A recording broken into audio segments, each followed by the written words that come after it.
We are live, people. Yes, indeed. All right, there we go.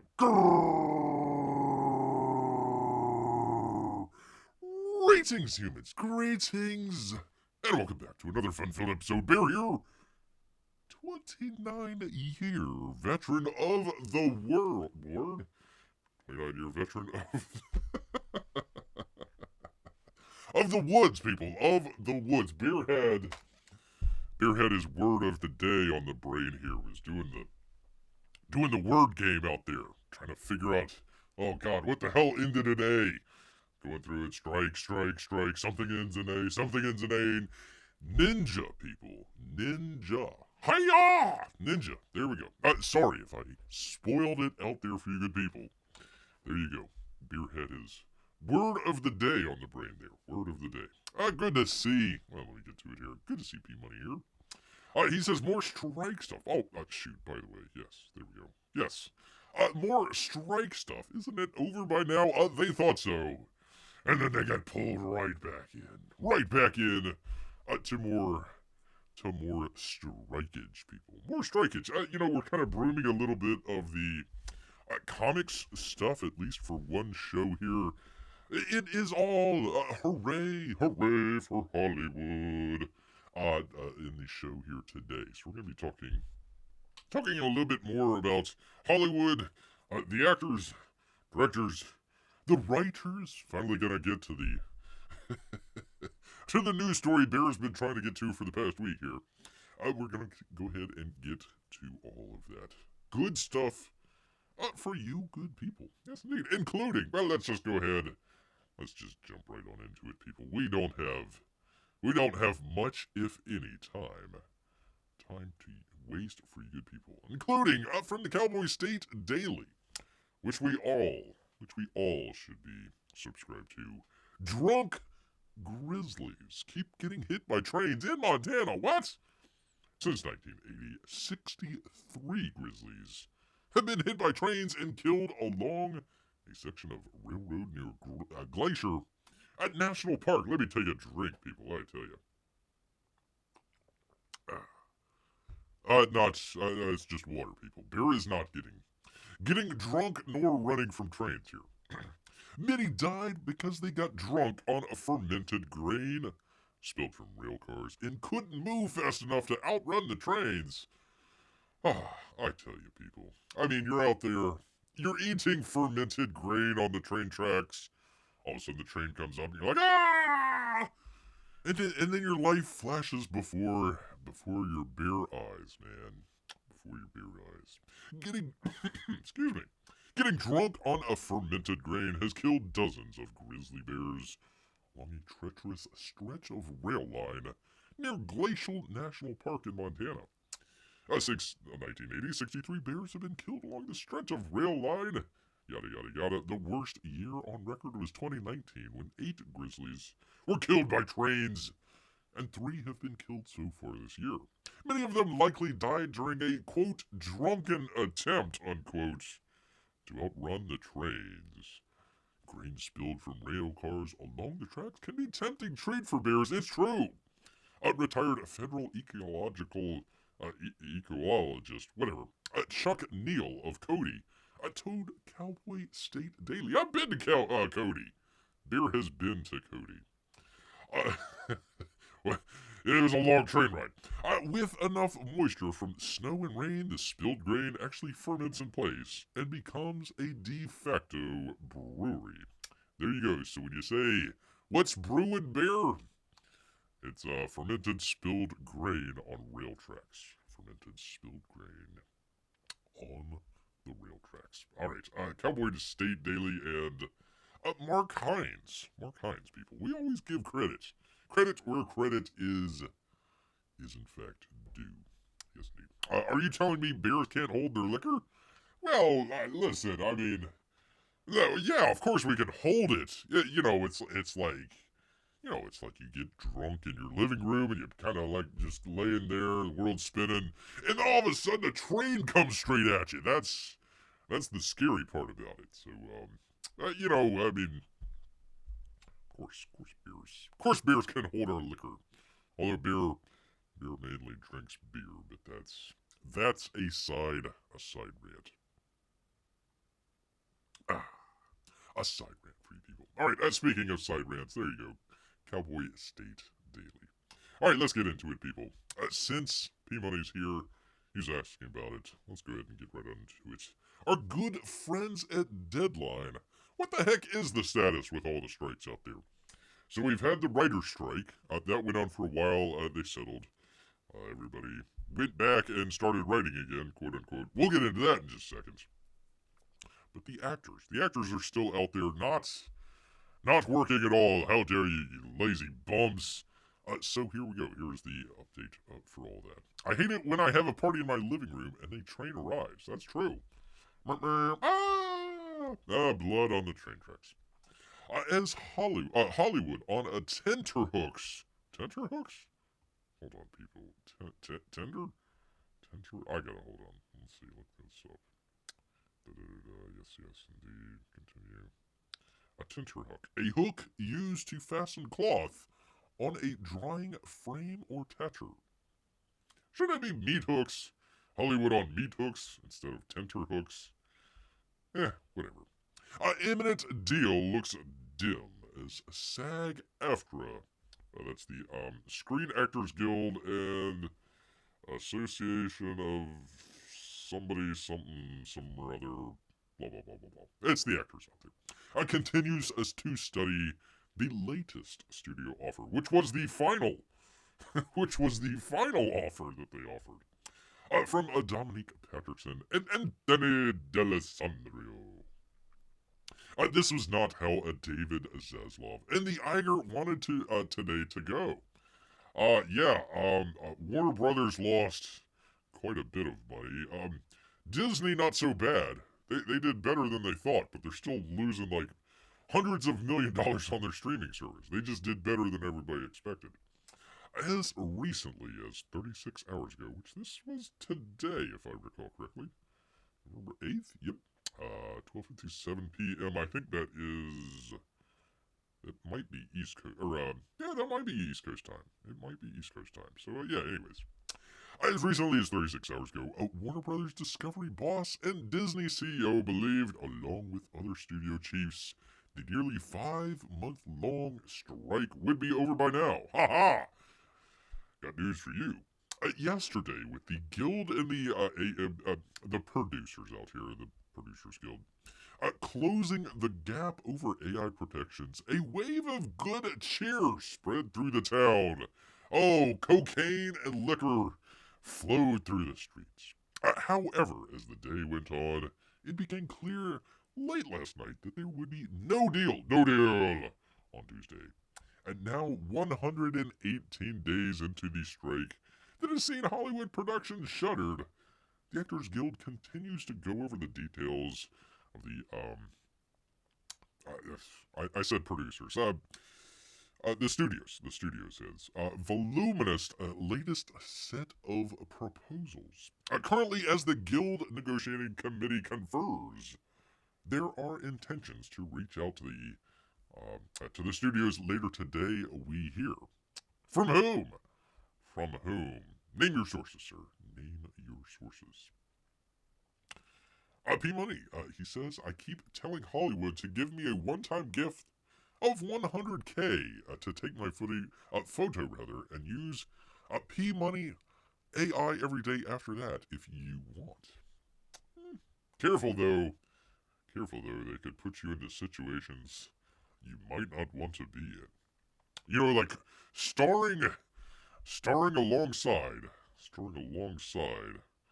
America's sweetheart. That would be Brie Larson. You would hate to see like an Avatar P-Money AI interacting with a Miss Marvel Brie Larson. That would be terrible. I don't know if that 100K would be worth it. Not at that point. Not at that point at all, man. Not at all. Or he could be like Bruce Willis and selling like Russian vodka and cell phones or something like that. It's like, oh, poor Bruce Willis. Just leave him alone, man. He had one too many bad days. Just leave him alone, man. There are no plans right now for the CEO Gang of Four. Wow, interesting. That would be Iger, the Z-Man, Netflix's Ted Sarandos, and NBC Universal's Donna Langley to get directly involved in further talks. So they came up, gosh, I think it was this weekend? Maybe it was earlier than that. Says, okay, here is our final offer. And the actors rejected it. So there you go. They are reviewing the offer, building on the moment, but rushing. This serves no one in the end. A guild source. Sources say tells us of their approach. We know people want to see a deal. It has to be, they keep putting this out, a fair deal. A deal worth all the sacrifices made. Everyone, basically they mean, hey, we gave up a bunch of money for a long term. We want more money, essentially. Everyone is working hard to finish, an insider. Sources say, tell Deadline, it's a groundbreaking deal. We just need the zombie Ronald Reagan to come back. He was the one that actually got a lot of the when he was the SAG president, I think way back in the 60s. Got all of the residuals, got all of the payment from the new television that was coming up in the world. He got all that, man. Was able to sit down with all of them, able to work it out. So you better be thanking your actor butts out there for old Ronnie. Old Ronnie Reagan. We need to bring him back.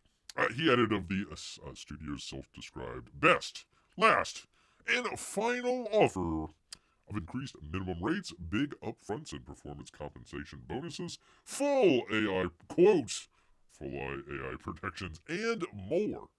More people. In that context, the Z-Man has seen Warner Brothers stock drop double digits on Wednesday after the company's Q3 earnings results revealed sluggish ad revenues and hard. I have no idea what this is. EBITDA blows. We'll roll with it, people. Whatever. It sounds bad. Due now to the now resolved WGA strike. That's the writers. And the SAG after labor action. So they're all blaming it on the writers and the actors. Yeah, it's not me, the Z-Man. It's not like, let's see, I don't know, let's go down the list here. Black Adam, The Flash, the upcoming Aquaman that nobody wants to go see. It's not like any of those were terrible. No, those were pure genius, people. You just, wait till we get to the, oh shoot, do I not have it? Oh, I don't have it, I should have brought it up. They had Zack Snyder come out. I don't know if people remember what was the name of that movie? Sucker Punch? They came out with the Sucker Punch movie. Nobody really liked it. Kind of an odd movie. Ladies in like an insane asylum are trying to escape by being insane and just like imagining all these things. And it's like, oh, it was satire, don't you know? And blames the audience out there. So, anyways, there's that. Looking forward, looking at buying out Comcast, a remaining stake in Hulu for at least $9 billion. Talked about that the last time. Less than marvelous opening for the Marvels this weekend, and renewed investor uprising from the pelts. Disney would have welcomed the good news as a distraction of a strike resolution before it releases, Q3 results today. They did fine. I mean, they've lost a lot of money and have kind of leveled out, so they sort of hit that bottom. I suppose they hit that bottom there. We thought this was in the can. I like that. Turn of phrase there. Feels like they're making us wait to prove a point. A studio insider, sources say, told Deadline this morning. A talent rep griped, sources say, that they too are feeling the sting that, quote, no one can make money for the rest of the year with global productions continuing on hold and the impossibility of booking talent before 2024. Overall, the 6 months, So what they're trying to say there is, while there's a strike going on, you can't enter into negotiations on, whatever. Tom Cruise coming into the newest movie that he's doing. You gotta wait until the strike gets done, and then you can enter into talks. So that's why when they announced the what was it? Corn, Sweat, and Horseface for the Superman movie. They announced that literally right before the strike happened. They needed to do that because they would have had to have waited. What was it, 118 days? So they might have wanted those people, but they couldn't sign them on to anything. So that's what they're talking about there. Overall, the 6 months of the WGA and SAG-AFTRA strikes have cost the California economy more than $6.5 billion. In the state of California, probably cost them triple that, but that's all right, whatever.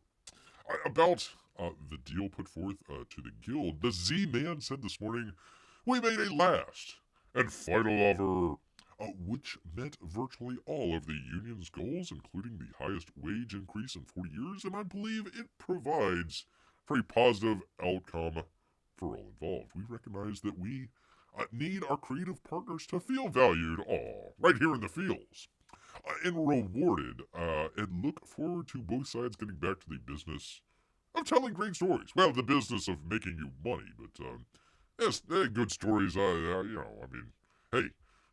look at the Flash. Oh, yeah. So, anyways, there is that. How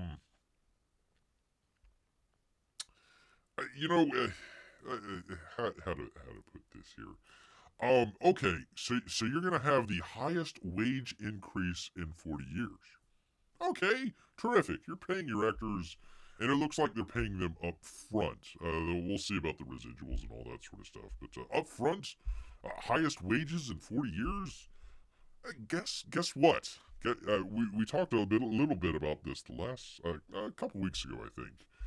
The increasing prices of Disney Plus or Max. Is it still Max? Whatever. Max, Netflix, yada yada, Apple, all that stuff. It only went up by a couple bucks. How much is it gonna go up after they get done with all this stuff? I bet it's gonna go up quite a bit, which kind of puts them in a pickle. One of the things that the writers and the actors wanted was to be able to see what the actual numbers were with a lot of the streaming services. You get it off of the movies, for the most part. You can get it off of TV, the Nielsen ratings and all that sort of stuff. Streaming, it's a little bit more opaque and a little bit more kind of behind the curtains. You're not allowed to take a look at that, so a little bit of a chicken and the egg there. It was, okay, we're going to demand more wages because we think that you're making a whole lot of money off of streaming. Disney lost about $400 million in the, I believe in the year. I don't think it was in the quarter. In the year. So they're losing money. They're not actually making any money. So if the actors come in and make a deal with the studio to say, okay, whatever your profits are off of this show, we get a certain percentage of it. Well, what happens if the show isn't making any money? What happens if they're losing money? They're gonna bring it. Okay, actors, you need to pay us money back. Yeah, I don't know how that would work, but definitely looking at prices not only increasing, but I would say skyrocketing. So if you're out there, Disney Plus, Max, any of the other ones, I forget. Was it Netflix is like 15? Probably double. You're probably going to see that double here relatively shortly. Probably in the car at least next year. At least in the next year. So that's you gotta pay for it somehow. It ain't gonna come out of the Z-Man's back pocket here. It definitely ain't coming out of his back pocket. So it's gotta come out from somewhere. So they're just gonna keep increasing prices. Good to see Marco for Anthony here. Let's see. Destruction isn't supposed to make sense. It's only fun when it's senseless. There you go. Let's see. Wait, they were trying to get out of being in an insane asylum by being insane. Wouldn't that be the opposite effect? If Bear remembers correctly, it was... Listen, Zack Snyder, it was a terrible movie. Although they had some lovely ladies in there. Emily Browning and... what was the girl from the High School Musical thing? She was in there. A couple other. It was an interesting movie, but it was essentially, I think it was an insane asylum, or it was like a prison of some kind that they were there, and they were going through. They were being sexually assaulted. So every time that something like that would happen, they would go into the fantasy world of, God, what was it? There was something like World War II and chimpanzees or something, and there was another thing as well, and I don't know, it was kind of odd. So then they would kind of flash back after all the bad stuff happened, and we're still here in the insane asylum, and yeah, apparently it was supposed to be a satire, but I don't know, whatever. There you go. It's been a while since I've seen that movie. Let's see, where are we at? As SAG-AFTRA members, we're out on the pickets in New York City and LA today. Neither the guild or the studios responded to the request for comment from Deadline. How dare you? On where things are at. If and when they do, we will update this post. Well, they haven't updated it, so there you go. I guess they never got back. Not back for, what, 7 hours? 7 hours or so. So there you go. Dominique Patterton and Anthony D'Alessandro. Hello, Mr. P. Money Dono-san, and hello, Terrorizer of Timmy McTimerson. There you go. I hope people are out checking out the box opens. It is a box open palooza this week. We've gotten the Nolan cut out on Monday. We got Joe Frankenstein number 2 out on Tuesday. Today we had, what was it? A nice comment from P Money out there. A New Kind of War. Let's see. Tomorrow I hope to have up. We'll see. Hope to have up a Grand Prix. It was Narwhal something, and then still working on it, but working on the Cawson art. So hopefully get those up to you good people. So hope people are checking that out and enjoying it. All right, that is the actors strike, all that sort of stuff. Been meaning to get to this for quite a little bit here. From our good folks out here, bounding into comics, we're going to talk writing, people. Talk a little bit about writing. A little bit more in Bear's wheelhouse here. That and eating fermented grain off of the railroad tracks. Anyways, how Hollywood sources its writers is fundamentally broken. Now, I generally would agree with that. That's not where he's going to go with this, but essentially, Bear agrees with it. There isn't like an apprentice type situation with Hollywood writers. Either you're kind of a nepo baby out there and you're kind of bored into it, a producer or, a child of an actor or director or something. We got the Sofia Coppola thing the other day. So you're either kind of born into it, or what they're going to talk about here in just a second, you basically write your way in. You kind of essentially kick down the door and, hey, I'm here, I'm a writer. A third way to do it would be to be as like a novelist out there and have your book adapted into a movie and then kind of either write another book that's adapted into a movie or work your way into the Hollywood system.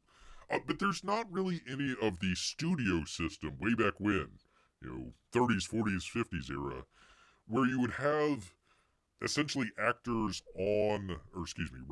on staff. You would say, oh, okay, Steve Smith over there, we want him on the newest Western movie that we're coming out with or whatever. So he'd go write that. A couple other writers would be waiting, but they might still get paid a little bit. Then when they get their writing dues or something like that, they would come up and do all that sort of stuff and teach the younger generation how it's all done. There's none of that today. So this author here, who I've never heard of, Sciver Katish, I hope I'm pronouncing that right. He has a different approach, and we'll go through it here. Starting off, there are over 50 50,000 screenplay registrations annually with the Writers Guild of America. In stark contrast, the number of spec screenplays sold is a meager 25 as of 2020. Generally, the number of spec scripts sold stays in the double digits. All right, let's go through this for just a second. 50,000 screenplay registrations annually. Usually, a lot of times what that is, let's just say you're not even a member. You're not even a member of the Writers Guild out there. Let's just say you come up with a script. You think it's a good idea. You don't want anybody to steal your good idea, so you go to the Writers Guild and you register your screenplay. It could literally sit in a drawer, for the next 10 years or something like that. But it's still considered a registration out there. So you might not get any eyes on it, but it's still counted as this. The Writers Guild gets their money. I think it's, I forget what it was. It was like 25 or 30 bucks many years ago. There might have been another option for like 65. I forget what that did. But anyways, you basically register it. So if somebody literally comes up with, I don't know, whatever movie that you had come up with, word for word, you could say, "Aha! No, I did it first. They stole it from me." But literally, they could change it up just a little bit, just slightly, and you would get bupkis out of it. You wouldn't get anything out of it. So, if you think it might do something, great. If not, whatever. So that's what he's talking about here is 50,000 screenplay registrations.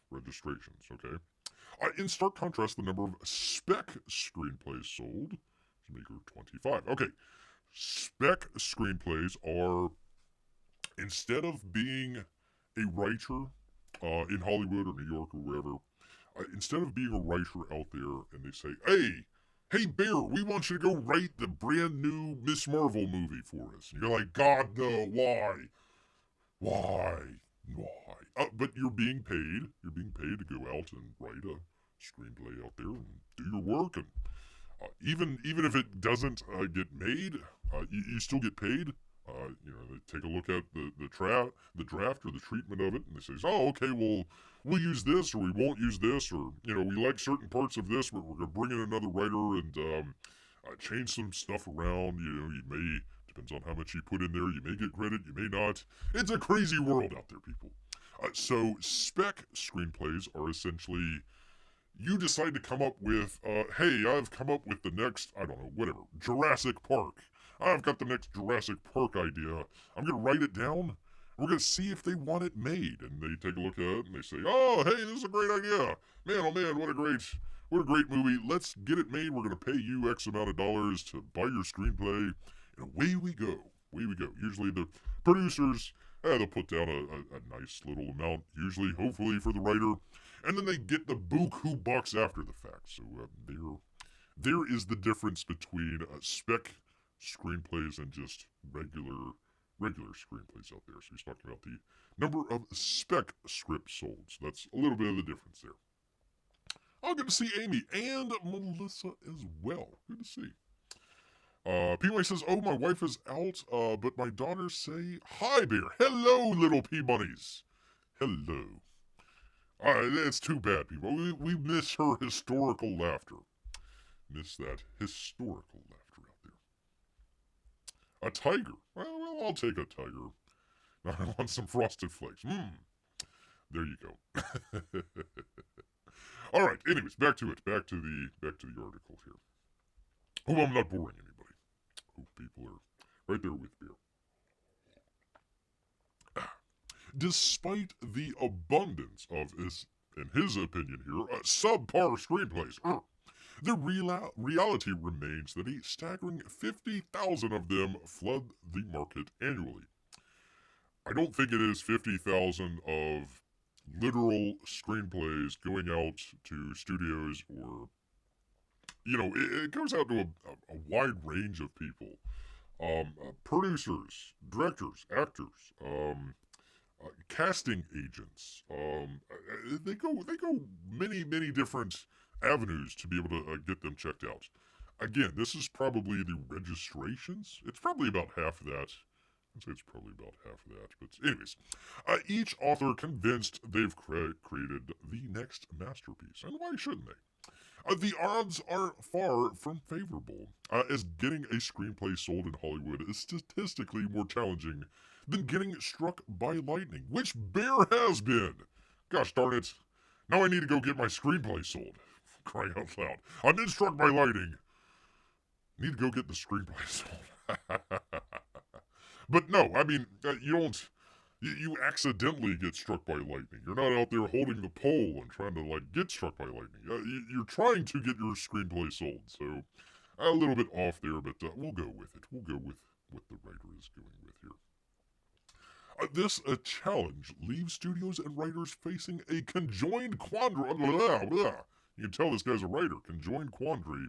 How to discover a high-quality script and effectively get their best script into the hands of the right audience. Well, kind of depends on what you're talking about here. A high-quality script gets hands in the best hands of who's the right audience. I mean, those are pretty important questions that you have that you didn't really answer. As Bear always says, usually a concept rules the roost out there. So you literally can have a screenplay with bad formatting errors and misspellings, all sorts of stuff. Everything's bolded. But if you have the next, for instance, Jurassic Park out there, we bring dinosaurs back to life and they're in a theme park and then they escape and terrorize all the people. That's a great concept that you don't need, quote-unquote, a high-quality script for. It could be a terrible script, as long as you got a pretty good idea about it. And, of course, who is the quote-unquote right audience? Who are we even talking about here? So, anyways. To address this overwhelming volume of screenplays, studios, agents, entertainment lawyers, and screenwriting competitions enlist a legion of readers. Well, that's sort of true out there, but a lot of times agents, I suppose lawyers, why not? Usually casting agents, it really depends on how you want to get it sold. You may have a concept that is very visually interesting, so you would shop it around to directors. You might have a concept that is very, you might have twins, or you might have something like the same actor can play multiple roles, which would be just juicy for an actor. So you might want to ship it to an actor or his agent or something like that. So there's a number of different ways to go about it. And a lot of those are readers, or those people employ people that read stuff and kind of filter through a lot of this stuff. Anyways. Let's see. Sounds like a nice evening at home with kids and a beer. There you go.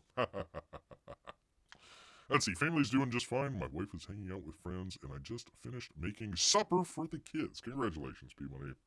I hope it turned out well. Moving on. The next challenge becomes evident, he says. The readers themselves oppose the first obstacle.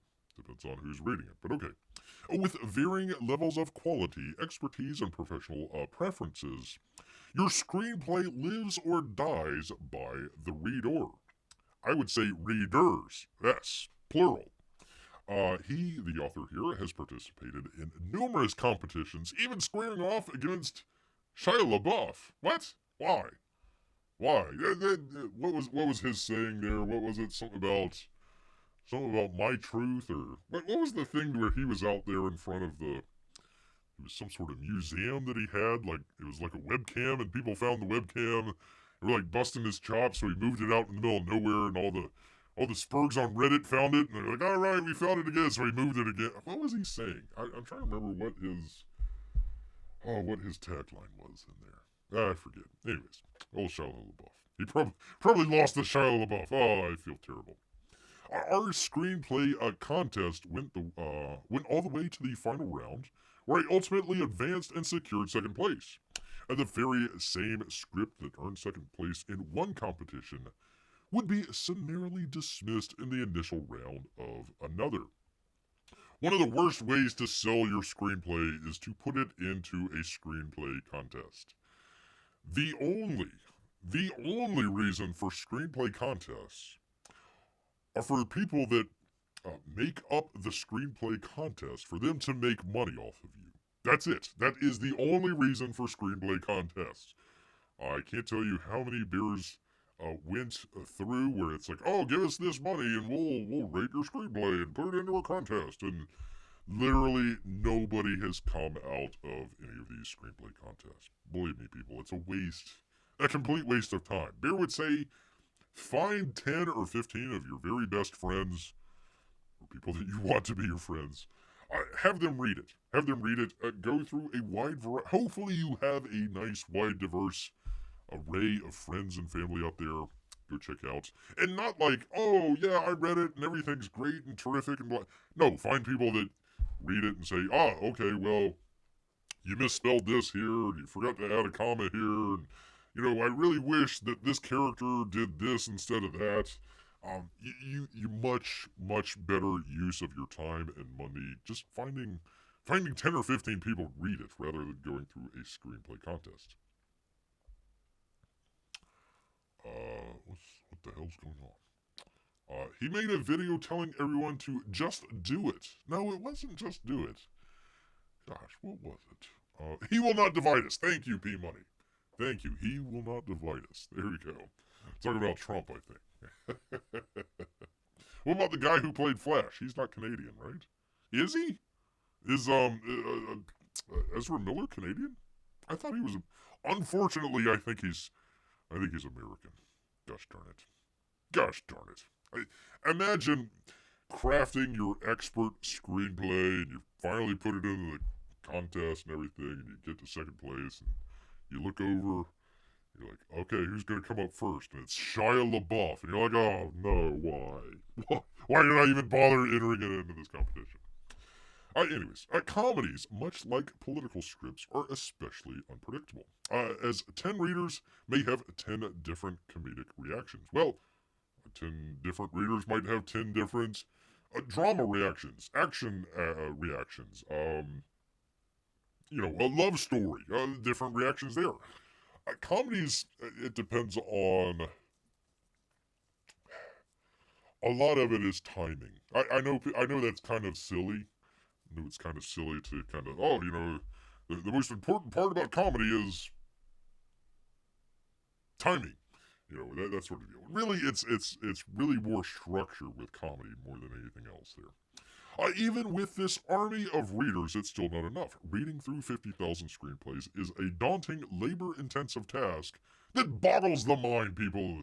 It will boggle it. You'll be in the insane asylum with the girls there with the Sucker Punch movie. You'll be there. You'll be fantasizing about World War I and trains and blimps or whatever the hell was going on there. What the hell was going on there? This is a crazy movie, man. Crazy as hell. They need to lock up Zack Snyder in a freaking insane asylum. That's right, I said it. That's right. I said it. Gosh darn it. In response, the author says, the Hollywood devised a strategy to expedite the reading process. They did. Unfortunately, his way of doing it is completely wrong here. Studios and representatives began to, quote, cast writers based on their intersectionality and narrow definition of diversity. This incentivized writers to add as many demographic descriptors as possible to their bios and highlight certain traits while downplaying others. Okay. We insist that you can have them, says Marco Ferretti. That's true.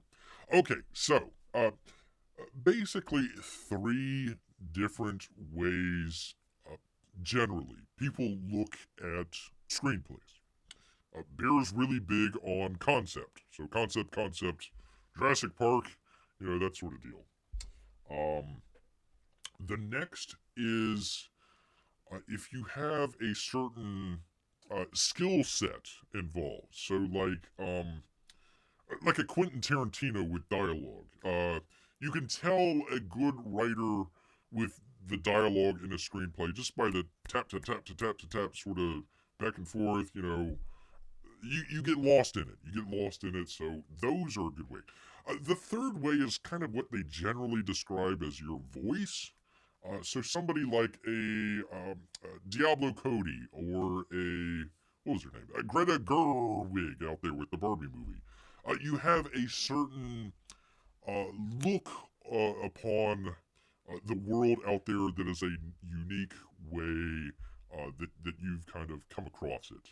Diablo Cody, she did Juno, for example. So there you go. This writer is trying to put it all on the woke stuff, which, yes, there's woke stuff in Hollywood. Duh, of course. But a lot of time, I don't think it's 50,000, but let's just go with it. Let's just go with the number here. 50,000, you're still going to have any of these intersectionality, demographic descriptors or traits or all that sort of stuff. They're still going to be competing against one another. So you can still have your, I don't know, blind Native American superhero out there. Wait, wasn't that something? Didn't they do that? Isn't that one of the Disney Plus things? Anyways, probably out there. And you would still be competing against 5 other blind Native American superhero screenplays out there. You're still going to have that competition. So whether or not you're insert your descriptor there, whether or not you're black, or whether or not you're a black female, or whether or not you're a black female in a wheelchair, you're a black female in a wheelchair that lives in Antarctica. You're still going to have a number of those people there that you're still going to have to compete with. So I don't follow along with where he's going with that. I continue on. Not long ago, up-and-coming writers would mainly list their achievements, such as screenwriting accolade and additional skills and experiences. No, they would say, hey, I know so-and-so, or so-and-so thought that this was a good idea, so I'm coming to you. What do you think? Only if you've won like Oscars or Emmys or something like that can you really. And even then, I mean, a lot of times, okay, you win the Oscar for the best written. Who was the Oscar for the best written screenplay last year? Anybody remember? Anybody? I don't even know. I have no idea. But okay, whoever did the best Oscar screenplay last year, let's just say they got another. They don't have to put in the spec scripts anymore. They get paid. They get paid to make their new movie. The movie comes out and it bombs, completely bombs.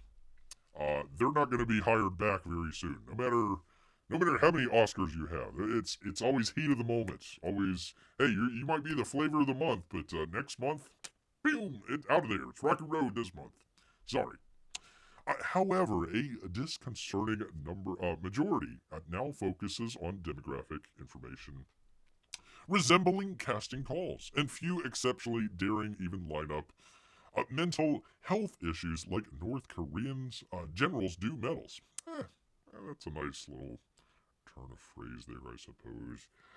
No, usually how it goes is a lot. It depends on if he's talking about spec scripts or not. Doesn't look like he's talking about that right now, but usually you got the show that's coming out. So this lady that's doing the She-Hulk.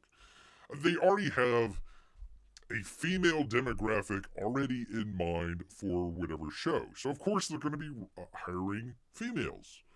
Females with whatever voice. I don't know what this Asian lady's voice is, but, her voice. That's where, so they already have that going in. So it doesn't really matter about your characteristics, really. Honestly, in a real world, it doesn't even matter at all because you don't see the writer at all. Unless they're in like a writer room or they're there on set for whatever reason. You just read the page, and really, you should be able to, kind of like John Malin did with his book there. You should be able to read Black Riding Hood and not know that it was a white guy that wrote it. You should just check out, hey, this is a really good story. All right, right on. That's it. That's all you need to do. All you need to do. Let's see, Mark O'Feranthony says that reminds me time to research how much Rings of Power over at Amazon ended up losing. Quite a bit. Quite a bit. Oh gosh, I have missed a whole bunch here. I apologize. Let's see. These days, studios just read script titles that say Transformers 9 and say sold. P-Money, that's not far from the truth. That is literally not that far from the truth. Juno starring a page. Another Canadian going insane. Haven't we done this already? Yes. Good, let's make another, but not as good. And what's the thing now? Make it female and make it gay and make it lame. Let's see. Correct, Amy, or rom-com script looks good, but how can we make it a superhero film? There you go. There you go. Let's see. Okay, let's see. Wheatmark, are you saying that just because something is connected to Lord of the Rings doesn't mean it's not going to be a success? I'm shocked. Shocked. Alright, anyways, back to this. Imagine going to a job interview and declaring yourself a walking risk and potential lawsuit, with no intention of addressing these issues because they're an integral part of, quote, who you are. Only in Hollywood and the American comics industry does such a approach lead to employment. It might get you hired, but it might not lead to long-term employment, that's for sure. Kind of a weird area where we're at right now, but I disagree with the author here. In the meantime, both Marvel and DC Comics are grappling with the repercussions of a casting call-based hiring practices. On the other hand, manga thrives, dominating the American industry with a merit-based approach, while still featuring diverse writers, including successful female authors. This outcome underscores the fact, with a merit-based system, the cream inevitably rises to the top. Bear needs a drink. On a hard drink. In Season 3, let's have a gender-bending Sauron and have her twerk. Twerk. Only if she's like 500 pounds, though. Gotta make it a little bit bigger than Lizzo. Calls to empower readers with AI have swiftly been silenced. I think they did that with the latest Writers Guild strike, so I think that's well, they did it where you couldn't have an AI write the scripts, but you could have an AI sort of, what's the best way to put it? Like a writing partner. Easiest way to describe it would be akin to spell check. So you could have a computer program that checks your spelling and corrects it. So, technically you didn't write the correctly spelled word, but you can still use it. Very simple way of saying that. But anyways, primarily out of concerns over replacing one of the lowest paid professions, if it's even paid at all. Additionally, they're not going to have AI screenplays. They can train them all they want. They've done this. They've done this with, what was it, Seinfeld? They did it with a Seinfeld, like Chat-GPT. It says, go write us a brand new Seinfeld. And it did write a brand new Seinfeld script. But it just took, from column A and column B and column C, put them all together and mashed it up, and that was that. There was no human element to it. And that's kind of the voice, that's kind of the sort of, if you've got a good way of dialogue, you're not going to be replaced by a computer. You're just not.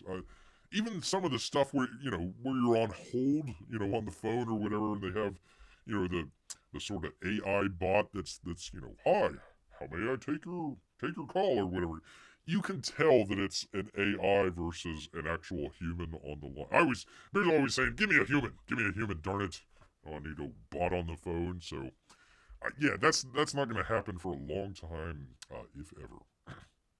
And nevertheless, AI has the potential to replace the legions of readers and unearth hidden gems within the massive pile of 500,000 scripts.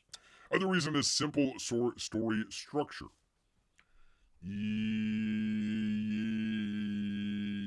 Yes and no. yes and no. Um, there's a very famous book out there on screenwriting called Save the Cat. Save the Cat. A lot of, if you know what to look for, you'll see that in a lot of things. Essentially, it's, you want to make your character likable, even though it may not be a likable character. I'm trying to think of a good example. Um, the Bryan Cranston in Breaking Bad. You might not, he might not be a likable character, but if you see him very early on, and he goes up and he sees the cat in the tree and he goes and saves the cat, you're like, oh wow, he's a nice guy, even though he might kill 20 people with his bare hands. You still got that initial impression that, hey, you know, he might turn his life around and might be a good guy. So yes, you can have a structure in place that has a decent screenplay that will go from point A to point B to point C, end on a high note, and everybody's happy, yada yada yada, the end. But that's going to be all that is. It's just going to, the AI is only just going to be able to say, yes, that's good structure. No, that's not good structure. Yes, that is good structure. Well, what if your voice, what if your way of writing and way of doing a screenplay, you know the rules? It's one thing not to know the rules and then try to break. I'm going to try and break the rules that I don't even know. You got to know the rules to be able to break them. Well, what if the AI looks at the guy that knows really what he's doing but has broken all the rules? Well, they're going to reject that. Whereas a reader might see that and they read 5 scripts a day, 3 scripts a day, whatever it is, and say, wow, I can pick this script out of this other pile here just based on the voice, based on the dialogue, based on the way I broke all the rules but came in together. So, yeah, you might have an AI that says, okay, go look at, for example, structure out there, and let's see which writers out there can actually write, and then we'll narrow it down from there. That's a big deal right off the bat. A lot of times when people go and read screenplays, you know, you're trying to get it to a producer, you're trying to get it to a director or whatever. It goes through their agent, or their agent hires somebody lower down in the level there to go read it. If that person can't get past the first page of your screenplay, it's probably going in the trash. And they're not going to spend the time to go read your 120 page screenplay. They're going to see the bad stuff right off the bat for your bad screenplay there and say, oh, okay, this is bad. I don't need to go read anymore. They might read 5 pages, maybe 10. If they're not hooked, if you don't have these people hooked by 10 pages that really want to, okay, there's the proverbial bomb underneath the table. What's going to happen next? Keep reading, keep reading, keep reading. Unless you have that, or different stuff out there, but unless you have that hook in there that keeps that person reading, they're not going to read it. So really, that's where the filter is right there of just basic competency. So that's why you get a lot of these, even though bad, right? You look at the stuff and it's like, man, this is just really awful writing. Well, it was awful writing, but they had good structure to it. So it doesn't matter if there's structure to it. And the AI says, "Oh, that's great structure." It still might not be that bad, or still might be bad, I should say. I'll get to the chat here in just a second. When you examine Oscar-winning scripts, or those with high scores on the blacklist or red list, they all share a common trait: solid, if not impeccable, structure. Sir, you have not read that many blacklist scripts. There are some that don't have very good structure at all. Again, Nepo babies, people that work in the industry, they'll submit it, get their friends to vote on it, and it gets into the blacklist. You're like, oh wow, that's a great screenplay. No, not really. You know, especially after the first, after the first 10, 20 listing. God, I forget how many blacklist does. I think it's 100. I think it's 100. So if you're in like number 80, you're in number 70 or something like that, yeah, okay, you made it to the blacklist. But it might not be the best. Or there might be gems in there. You never know. Juno, if I recall correctly, came from the blacklist. Crafting a good story inherently depends on sound structure. Not always, but okay. Even in the case of screenplays like Memento, written by Christopher Nolan, which deliberately narrates its story in reverse, or Oppenheimer here, which just jumps around like crazy, and it's like, God, just cut an hour out of there, man. Cut an hour. While AI may never fully capture the human spirit, there we go. It waits until the last paragraph. In a screenplay as human writers do, it does possess the ability to comprehend and replicate story structure. Yeah, replicate, sure. This suggests that Hollywood could have harnessed AI to identify their best writers yet, adopting a structural approach that bypasses traditional reading methods. Believe me, if it worked, they would have done that years ago. Years ago. Wouldn't even have to wait for Chat-GDP. No, they still need people out there with all of their inherent biases. I mean, you still got to get it past the filter out there, people. To be able to get to that next step, to that next stage. So whether or not you have AI in it or not doesn't really matter. So basically, the author here, woke bad AI may be good. I think his thought process is fundamentally wrong, fundamentally broken. I think you have somebody that went through and did a couple of screenplay competitions, did well in some, did well in others, burnt out, and are trying to offer advice about how they see things that aren't really the way that things happen in Hollywood there. So again, if you have a great concept, again, it doesn't even have to be in a script writing format. You can write a great in fact, the short stories are actually now where it's at. A lot of the short stories eventually become movies. Essentially because those readers don't want to read, 200-300 page novels. They want to get it in, out quick. That's why you see a lot of the Stephen King short stories come out again and again. They're like, okay, short story, okay, I get the concept, good deal, let's go with it, yada yada yada. So I think this author here is a little bit.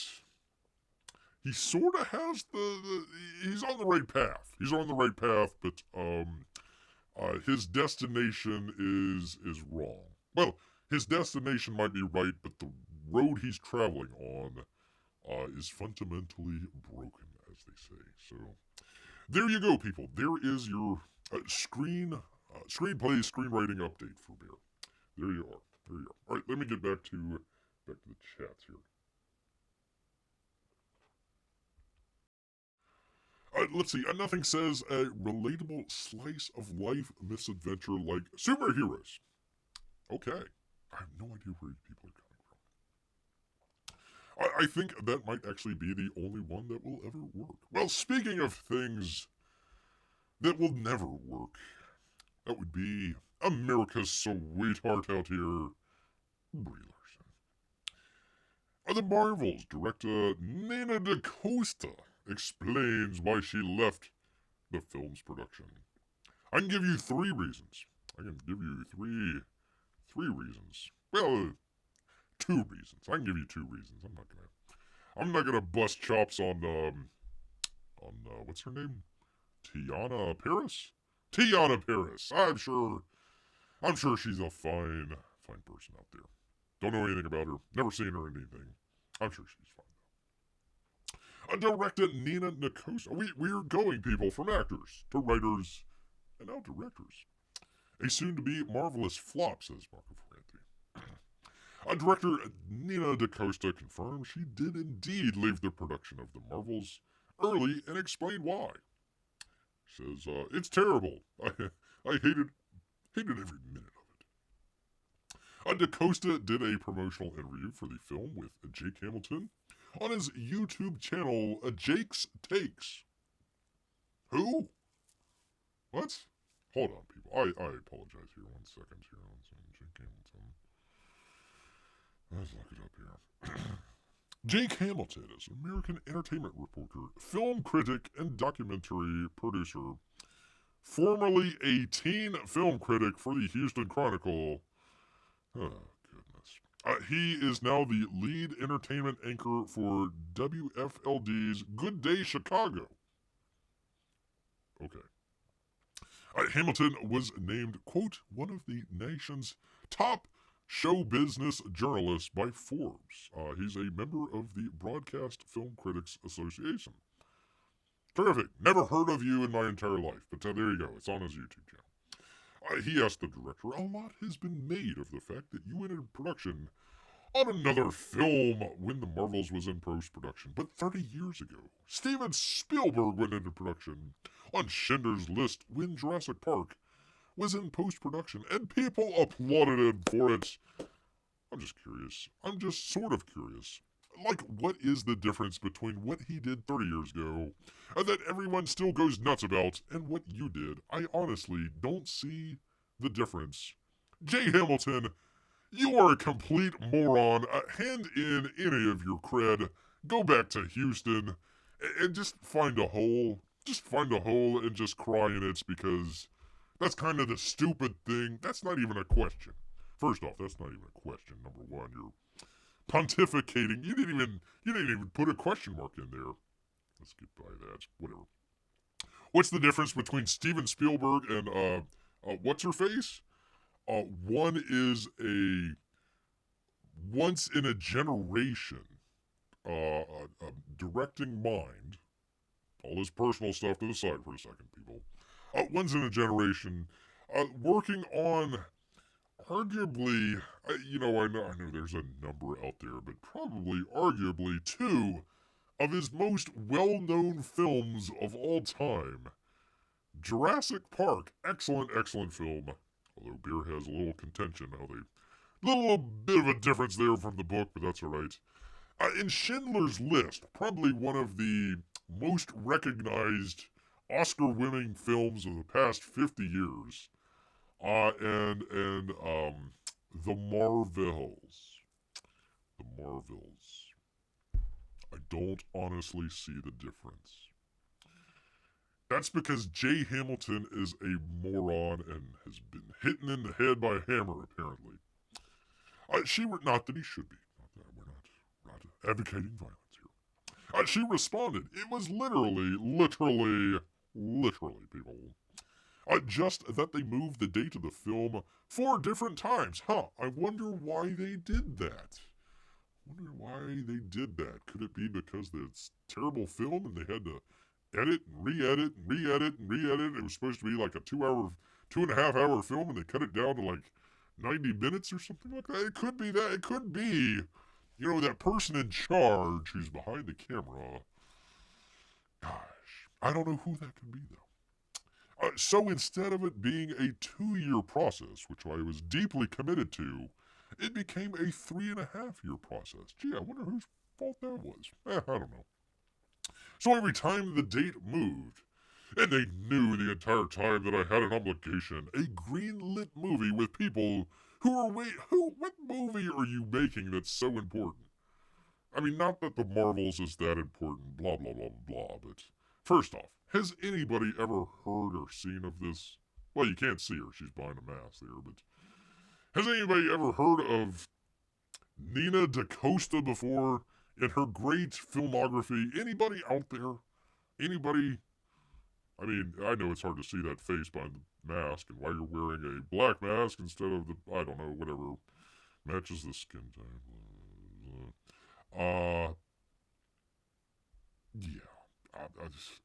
What great movie are you making that it's like, this is probably the biggest movie that she ever has or will direct in an entire life. And it's like, yeah, I had more important things to do. We had a greenlit movie with people who are waiting for me, and I pushed that, and I pushed it again, and then we all knew, if this pushes again, I'm not going to be in LA to do the rest of this in person. So we just figured out a way to do it remote. In other words, you went to wherever, London it looks like, and they says, yeah, we'll do all the CGI behind the scene, which looks terrific, by the way. All that CGI looks amazing. I'm glad they spent the time on it. we figured out the best process. And actually, at the time that I left to go to London to start prepping on my next film, which would be a great time to promote your film, right? Because it's such a great film. My next film that nobody knows about. Everyone was so clear about what the film was and what we wanted. So it wasn't really that dramatic sort of thing. And I think people are feeling that it is. Yeah, maybe. Okay. You're a director. You're a director out there. You're trying to make stuff look really good and pop on screen. And, wow, we could take images from Jurassic Park. We can take images from Schindler's List and show it to people 30, 40 years later, and they can recognize what film that is. And then you can take a picture of whatever the hell's going on here. What's the deal with the guy in the back? What kind of silly mask is... Okay, whatever. That's their costume. Fine, that's what they wear. Why would you dress Brie Larson into some sort of just... blah... sort of just... I mean, the girl behind her, even the dour face, but her costume looks fine. Her costume looks really good. What Brie Larson's dressed up in, I don't know. Why would you... Who thought that was a good contrast? Like, okay, let's do purple. Let's do a very bad... a dark purple against purple. Purple in the foreground, purple in the background. Everybody's purple. Yeah, let's do that. Shouldn't it pop? Shouldn't it pop like, what's her face here? What is her face? Oh, she's Miss Marvel? I thought Brie Larson was... wait a minute, hold on. Brie Larson is Captain Marvel, and whatever the hell her name is Miss Marvel? Kamala Khan? Khan! Okay. Sure, we'll go with it, whatever. Anyways, that's just beer side right here. Apologize. Let's up the saturation on that picture a few 100%. There you go. Good Lord. Good God, man. Good God, who thought that this is a promotional photograph? This is promotional. This is like, hey, this is what we want people to see. Not like, oh, let's cover this up and nobody will find out about it until like an hour and a half into the movie, and then they'll be like, oh my God. No, they promoted this. Ay, ay, ay. That's the best that they could come up with. Literally the best. They can't even... Come on, smile, Brie. Just once. And what's her face? Amon Valari? Yeah, whatever. Hey, come on, what's with the dour face there? DaCosta's comments come after Variety's Tatiana Siegel reported that DaCosta had left the film's production in the middle of post-production to go work on her Tessa Thompson vehicle, Hedda? Oh my God. Really? Wow. What usually when you leave the production of a Brie Larson film, it's like anything, literally anybody. Ezra Miller almost would be a step up. Would be a step. No. You're going from. Good God, man. You're going from Brie Larson to Tessa Thompson? Ah, wow. You really don't want your film to do well. Hedda. Okay, well, that's something to look out for. Tessa. For those of you who don't know, Tessa Thompson. Like, literally, I can't think of a worse actress in modern Hollywood. That's really stretching it for bear. Put your thoughts in the chat there, but good Lord, man. Tessa Thompson? I mean, it's literally like watching cancer on screen. Holy cow. Man, you talk about people that don't know how to smile. Whew. Tessa Thompson? Oh my God, lady, what were you thinking? I'm sorry, I've got to go leave the best film that I'm ever going to be able to direct, even though it's a Marvel film, to go work on my little independent Tessa Thompson film. Oh, good luck. Good luck with that. Hedda. Look out for that, people. Look out for that. Oh, my God. Good Lord. Tessa Thompson. Bear needs a minute here. Holy man. That literally boggled Bear's mind. Literally, it's boggled. I don't even know if I can continue after this. Tessa Thompson. Ay, ay, ay, ay. All right, we'll here for wherever you are, we'll go on. We'll go on. Okay. Siegel detailed, eyebrows were raised again when DaCosta began working on another film while The Marvels was still in production. The filmmaker moved to London earlier this year to begin prepping for her Tessa Thompson drama Hetty, which I don't think she can do too much prepping for because they are, I don't know what's the word, still on strike. Good God, man. Good God. Listen. A source also informed her, if you're directing a $250 million movie, it's kind of weird for the director to leave with a few months to go. And it's really, really, really weird to leave a $250 million film that's going to be probably the highlight of your career to go work with Tessa Thompson in London. I'm sorry, people. I'm hurt. I'm hurt. Bear, like right here, man. Right here. Hang in there, Bear. The boggle will pass. Yes, indeed. What a heart-rendering impression of Celine Dion. Marco Franthony was not here when we did the story out of New Zealand that was just blasting. They had like loudspeakers on cars that was just blasting Celine Dion music, driving people insane in New Zealand. Well, more insane. DaCosta had previously informed Variety Fair she had moved on from Marvel Studios back in September. It's really great to play in this world and be a part of the building of this big world, but hell, I gotta head out of here and go visit Tessa Thompson. I would just maybe want to build my own world more. Wow, what a good lord! They spent all the money on purple.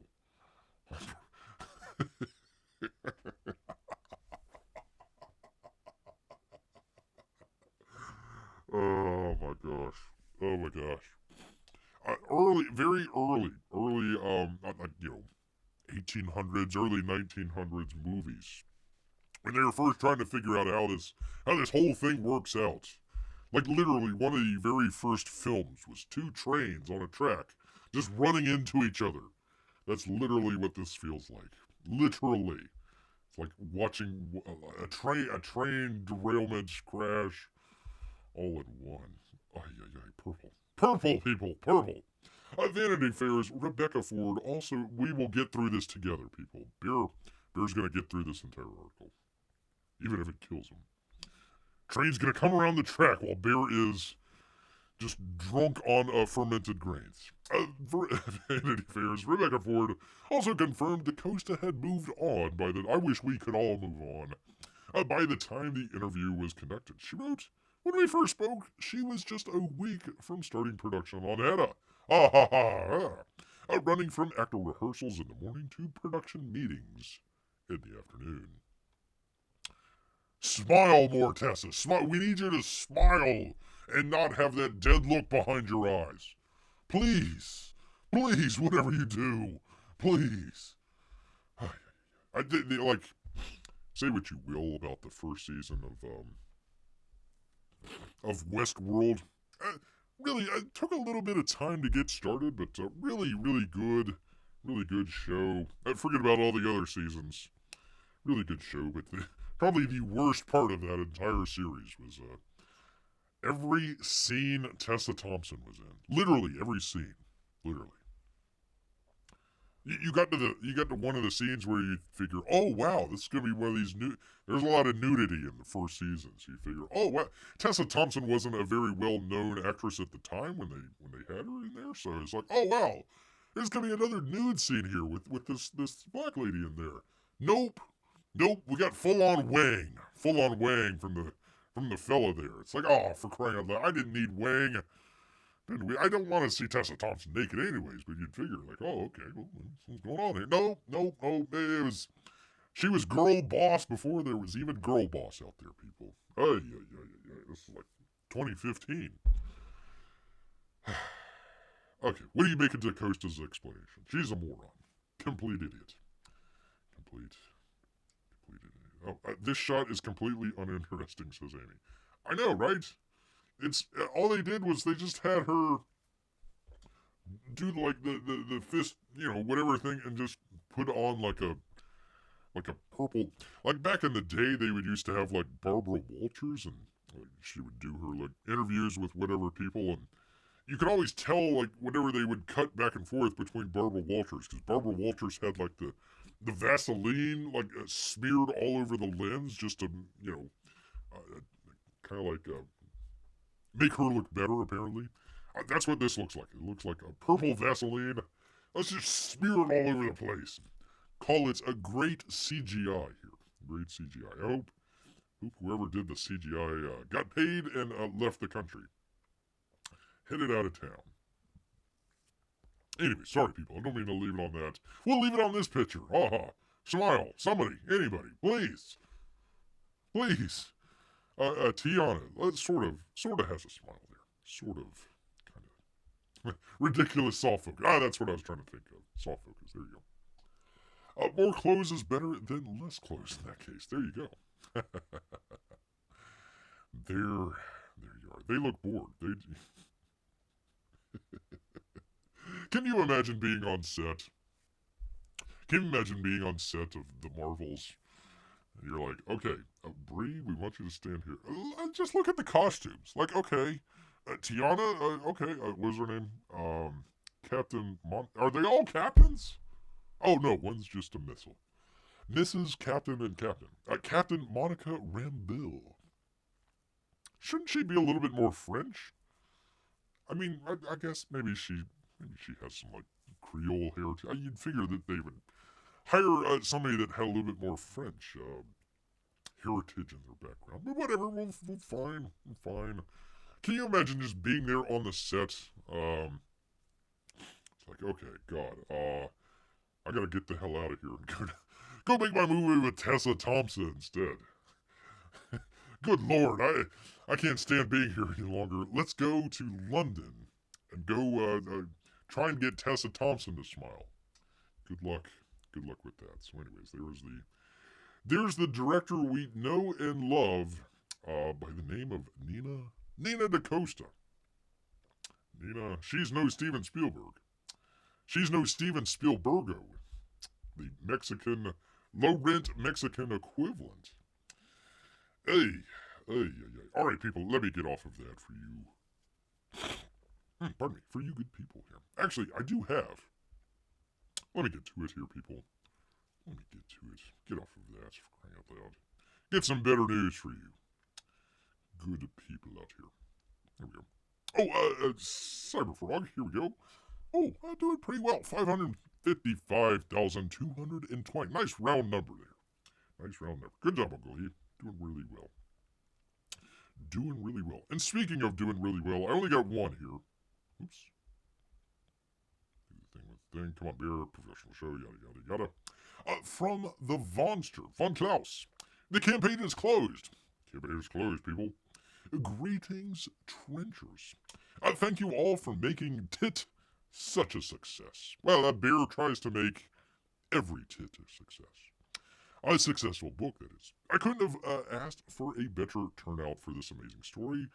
We've done Black Terror proud.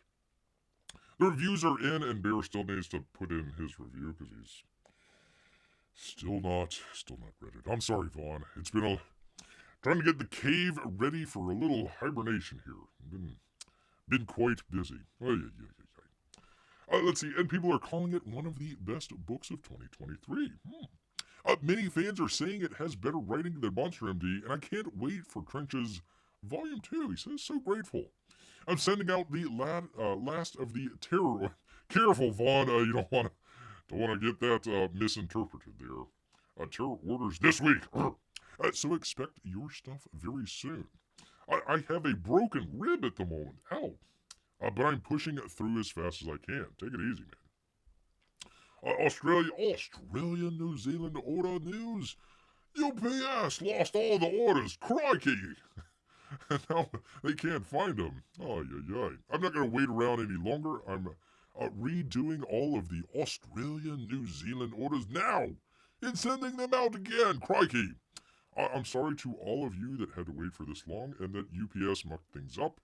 I'm going to get your orders out ASAP. I'm packaging them up today. That is, man, oh man, that is solid there from the Vonster. Very solid, outstanding, upstanding fella there. Somebody else screws something up, and he's like, nope, I'm not blaming it on nobody else. We're going to put him back in the pack. And to Australia and New Zealand, that ain't cheap, folks. That ain't cheap, so he's doing it twice. Probably the most expensive packaging that you can do out there. Send it to Australia or New Zealand. So there you go. Anyways, for now, let's take a look at some colors on the next pages and Terror in the Trenches too. So there you go. Looks good. Looks really good. The first one looked really good. I just need to spend some time and crap open a book and read them and give you people a good... I tell you, people, Bear has been literally on... when Bear's on a fence, it really hurts. It really does hurt. But I've really been... Bear was considering just taking the entire month of October off from doing live shows and just get back into business as far as videos. The box open videos that Bear's doing this week is probably the first good quality number of videos that Bear's done in quite a while. So I was thinking about doing that. So I don't know. Maybe over some of the holidays I might. Though I hate to take away time. Good live show on the holidays, but yeah, I'd really need to take some time and read all those. So there you go. Rising in Comics. Your Fiend in Comics. That would be the Vonster. Good stuff. I did like Monster MD. Really good book. That is a thick book too. Holy cow. He could have split that in half and would have done just fine. But no, the Vonster is solid out there, people. He says no. 160 odd pages. You're gonna get your money's worth. So there you go. There you are. And even in Australia and New Zealand, we're gonna get their books as well. So good on you, Vaughn. Good on you, sir. Good on you. All right. Oh gosh, I'm so sorry, people. Don't want to do that. Get back. There we go. There we are. So, P-Money asked quite a while ago what's going on with the strike and all that other stuff. So, I hope everybody got their Hollywood minute and then some out of the show here tonight. So we went from the actor strike to how to do a good screenplay out there, people. Just write a good, get a good program. It doesn't have to be a final draft, but get a good program that does all the formatting for you. It doesn't have to be even a long one. 10 pages, 20 pages, something like that. Give it out to 10 or 15 or 20 of your best friends and family. Have them take a look at it and give you notes. And I mean, people that don't just say, "Oh, this is the greatest thing ever." No, good notes where you can go back and change stuff up. And don't enter into a screenplay contest. At least not one that you pay for. Not one that you pay for out there. And then went to our directors as well. Just leaving the Marvels saying, screw this. You can tell it's going to be a bad film when the director leaves the film to go film with Tessa Thompson. Oy, oy, oy. Whew. Beer's going to have to lay down for a minute. That just boggles the mind. Boggles it. Man, oh man, I tell you. I might have a professional bear show in 2024, says Mark. Well, we hope. We always hope. Amy says, I guess you only have a few days of hibernation here in Florida. It's true. Bear almost jumped in the river today. It was like 80 degrees. So, that's been nice out. It's been enjoying it. Enjoying every little minute. Unfortunately, Bear is trying to get stuff organized and ready in the cave here. Need to do a little bit more work, hopefully. I hope Saturday. If not next week, I hope to have the video back up. Maybe do a head-to-head. Might do a Malin versus a Grand Prix. We'll see about that. We'll try to figure out a good... Boy, the artwork there might be... that wouldn't be no contest on the artwork there. But anyways, I hope to have the video back here in a couple weeks or so we can do another live situation like we've been doing in the past, and a couple of other good stuff. But man, oh man, have to get the cave situated first here. All right, let's see. Welcome back, P Money. Hope the kids are okay. Oh, sorry everyone, I had to help the kids. That's all right, P Money. Just as long as the watch time was there. That's what Bear cares about. And Bear left up the little heart thing there, so you can do the happy face or the hearts or whatever. I don't know. You can do that. Anyways, let's see. It'd be cool if CyberFrog sales went to $555,555. Well, that's up to you. That is up to you, good people. Let's see here. I mean, that makes sense, says Amy. Hobbits and bears both live in something like caves. They probably have their own Timmy to lift books from. Interesting. Never thought about that. I think they'd be too busy smoking their pipes to worry about taking books, rather. Amy says, Bear, MegaCon early bird ends Thursday for Orlando. When is that? Bear got, there's an early one. Let me see if I can find it here. I'll probably just have to read it off, but I got one from the Tampa Bay one that they're doing. Now, of course, it's in August or whatever it is, but let me see. 1 second. Now that you reminded, Bear. Here we go. Tickets go on sale next Friday. Coming up here. Let's see. Tickets go on sale Friday, November 10th at 12 p.m. Eastern. Tickets are 25% off. Friday, November 10th. And of course, they've got different stuff. VIP, Ruby, and Multi-Pass. There you go. Bear just got the one for, like, the 3-day. I think that was the Multi-Pass. I was asking the person. I was like, what's the difference between, the regular and the VIP? There's like, well, you get a shirt. I'm like, okay, whatever. And you get to, you get to go into the convention hall before everybody else does. I'm like, not really planning on doing that, but okay. And there's like 1 or 2 other things. I'm like, I'll pass on that. So, anyways, the Tampa Bay Comic Convention. August 23rd through the 25th. So, had a great time earlier this year. So, I don't know. Might try it again. Orlando MegaCon is in February. Were they trying to do that in conjunction with the For the Fans? I remember they were there was different talk over different time about the sort of. I think the Chicago one got overtaken. Bear has different thoughts on the Chicago thing. Number one, going to Chicago and all the people that are there, that don't really like you that much, and would probably want to see they would want to see you maybe at room temperature out there. I really have a hard time. Somebody wants to pay for Bear to go to Chicago, sure. Not really that interested in the Chicago thing, but I thought that there was something with the For the Fans, and they were going to do that somewhere in Florida. It might have been Orlando, but I don't know. I'll have to check in on that. Thank you, Amy. Thank you so much. Early bid ends Thursday, this one coming up. Okay, poor Bear, too busy on his 9 to 5 YouTube channel job. It sure seems like it. Oh, God. Are you going to MegaCon? I don't know. Well, let me look into it. It's $19 for the Thursday show if you want to try it. No, I'd probably do it all, 3 or 4 days.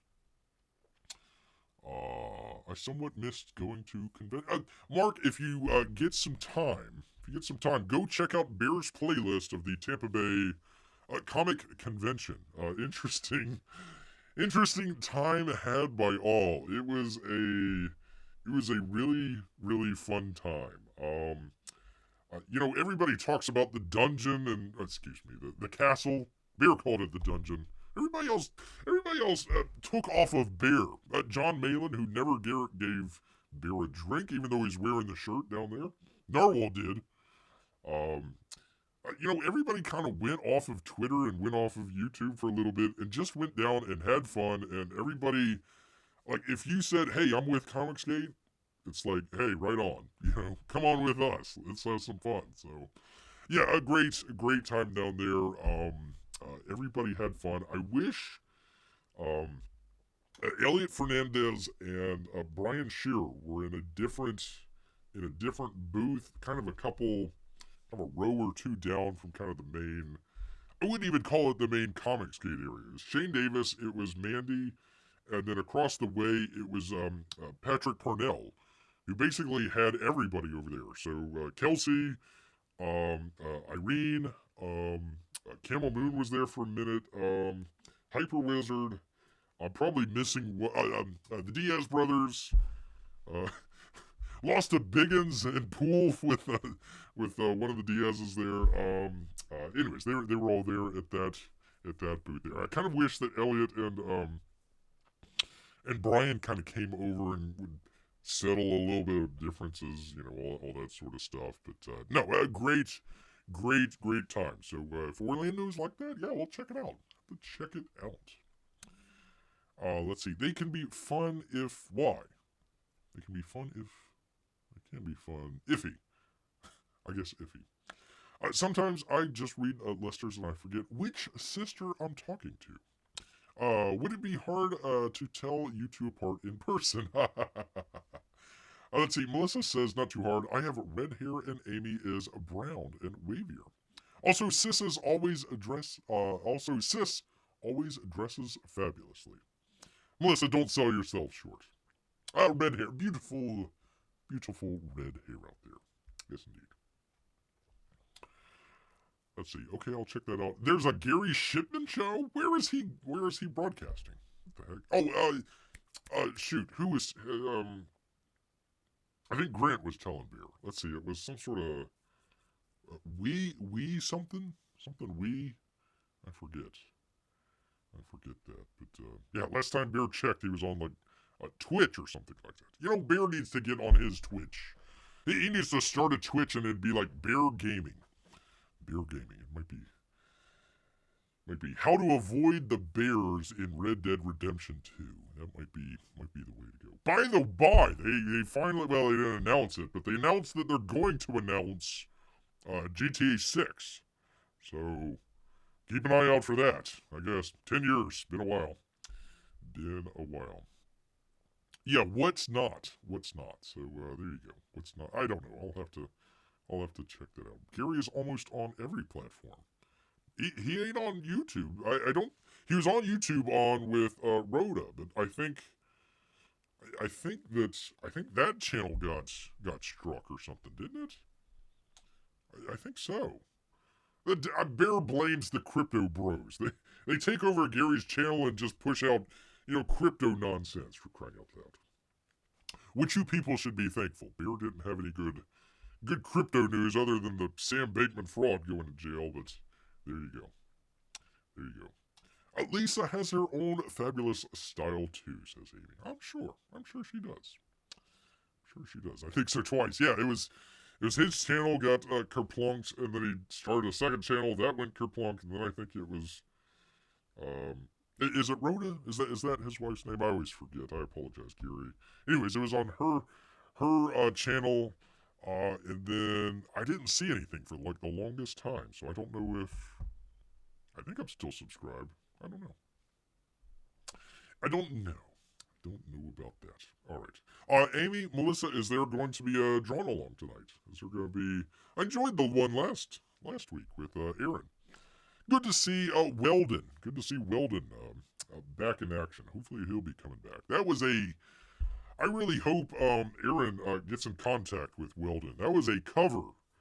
It was a cover-worthy literal sketch that he was drawing. He's like, I did this in 10 minutes. I'm like, Weldon, that is a freaking cover. Get somebody to color it, and, that is a stretch goal. I'm sure they'll meet it with the Kid Carter. Comic that's being shadow banned. Gosh darn it. Anyways, good stuff. Good stuff. I thought pretty much everybody had a really good piece the last time. Really good stuff. Even Siege, even old Siege out there. Yeah, Siege had a really good one. Let's see. Like Melissa without the meh. Oh, I shouldn't be laughing at that, but I should. Let's see. Last week's DNQ was a lot of fun. I think Mike's doing an what? An auction? Holy moly! Holy macaroni! Is that tonight or sometime this week? There you go. There you are. That might be nice. Might have to check that out. All right. Well, I don't want to keep you lovely ladies or oh yeah. Gosh dang it! I forgot Mark was in here. Shoot. It'll be him and Dennis Peruch, and Bear will just be sitting there, just be like, "Yep, there goes." I was bidding, and Uncle E had a auction. I think Saturday. Oh yeah, that was legendary. He went into Yellow Flash's channel. That was great. He had an auction. That was pretty good. Bear was bidding on a couple. Tried to bid on a CyberFrog. Kept going up and up and up and up. And I bid on. What did Bear bid on? There was another one as well. I wanted to bid on Art T. Bear's artwork, but I'm not a big what was it? The Puppin' Stuff, whatever. Not a big fan of that. So gosh, what was the other one that Bear bid on? I forget. Anyways, good stuff. So great. Good to see the auctions coming back into style here. It's been a little bit. Sorry, Melissa. Because of Amy now, whenever I think of you, I'll think, meh, Melissa. Aw, P money. I always need to take away your wrench just so Amy and Melissa can, or at least Melissa can just ban you. There you go. There you are. But no, not today. Not today. The auction is tonight. There you go. Don't tell Marco for Anthony that. Don't tell him at all. Pretty much the only auctions I ever catch are Shays, and that's mostly if Willis has something good. Shays. I'm not sure who that is. Okay. I'm glad most people don't leave off the lease. Oh, gosh. There you go. There you are. What did Bear say? I'm just not sure of who Shay is. I didn't catch that, but there you go. There you are. There is hopefully an auction tonight, so you can go check that out, see what people have, and I don't have it up just yet, but I had some art from Matt Cawson. I think it was. Let me double check here. Hold on, just 1 second. Let me remember which show, because we did it live.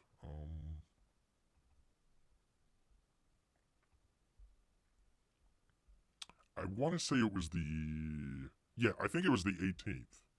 Let's see, what was the name of that show? Fresh Catch.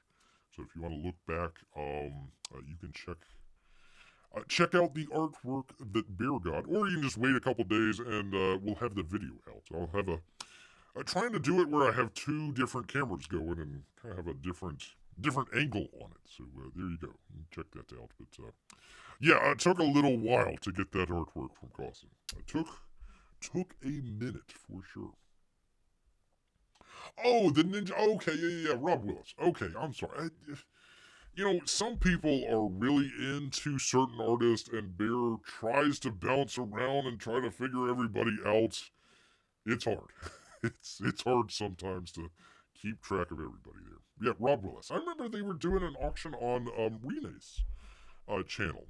Irene Strychalski's, when she was doing her Fiendish, what was it, part 2, not part 2, but 2.5, something like that. They were doing an auction there, and I think Rob had a piece or 2 up.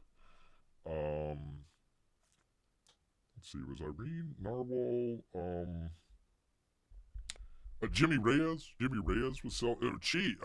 Not that it was cheap, but He had some really good artwork that some people got some really good deals on. So there you go. I think I'll hit my first retirement before that book starts. I'm so sorry, people. Beer never ordered that. So that's Beer's a little bit out of it. I remember that when Comicsgate was first starting up. I remember, or maybe the first year or so. I remember that. But yeah, that's been one of those books that's been like really, really, really far off there. Really far off. All right, people. Well, I want to give Melissa and Amy some time here to get over to the other channel and get set up.